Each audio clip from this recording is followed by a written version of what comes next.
Down.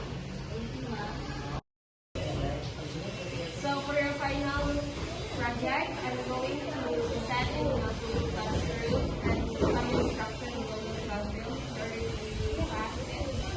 That's all. Mom. Mom. Yes? Sorry Mom, but I can't hear properly because I have a hearing problem. I'm sorry to hear that. Miss Salmasan, you can proceed to my office as we tackle your problem. Is that okay? Okay, Mom. Okay, class. Please begin and be silent here because I have something to do with Miss Salmasan. Okay, Mom.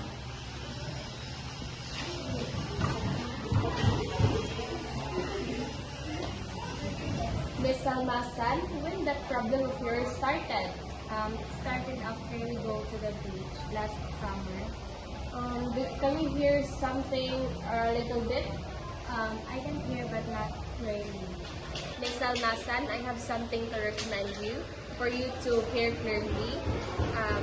You can buy a hearing aid. You can buy this at Hearing Aid Center or at online. Okay, Mom. Thank you.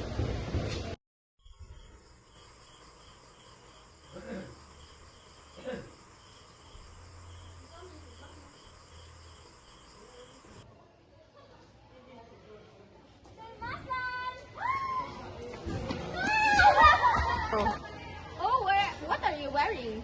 You can hear us now? Yes, of course. This is a new and better technology in order for me to hear clearly.